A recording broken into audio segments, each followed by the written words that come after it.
पुण्यातील येरवाडा पोलीस ठाण्याचे पोलीस निरीक्षक अंजुम बागवान यांच्या विरोधात समस्त हिंदू आघाडीने गंभीर आरोप करत पोलीस प्रशासनाकडे तक्रार दाखल केली आहे। या प्रकरणाची सखोल चौकशी करून कठोर कारवाईची मागणी करण्यात आली आहे। समस्त हिंदू आघाडीचा आरोप आहे की हिंदू नागरिकांच्या तक्रारींकडे दुर्लक्ष करणे, काही गुंडांशी संगनमत तक्रारी नोंदवण्यास टाळाटाळ आणि हिंदुत्ववादी कार्यकर्त्यांवर खोटे गुन्हे दाखल करण्याचे प्रकार घडत आहेत। या आरोपांची निष्पक्ष चौकशी करून संबंधित अधिकाऱ्यांवर कारवाई करावी अशी मागणी संघटनेने केली आहे। मात्र या आरोपांवर संबंधित पोलीस अधिकाऱ्यांची प्रतिक्रिया अद्यापही समोर आलेली नाही।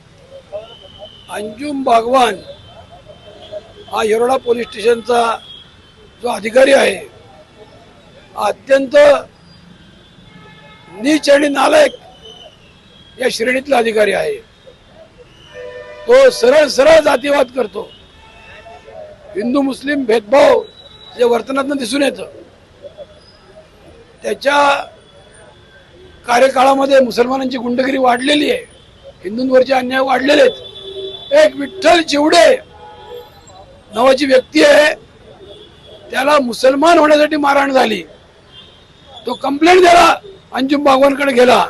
आझम शेख, अली मर्चंट, सोलीम तांबोळी हे सगळे ते नराधम होते, परंतु अंजुम बागवानी त्यांची कंप्लेंट घेतलेली नाही। अजून या घटनेला 6 महिने झालेले आहेत।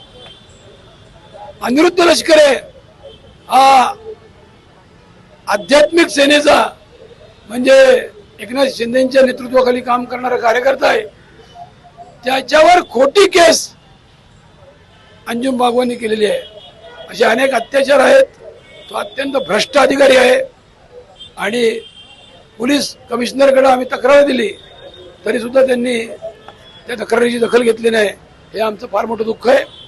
आज आम्ही एक आंदोलन करून पोलिसांना इशारा दिलेला आहे, पोलिसांसमोर तक्रार मांडलेली आहे, पण आम्ही 15 दिवसापूर्वीच पत्र दिलं होतं, म्हणून आम्हाला 15 दिवसापूर्वीच कारवाईची अपेक्षा होती।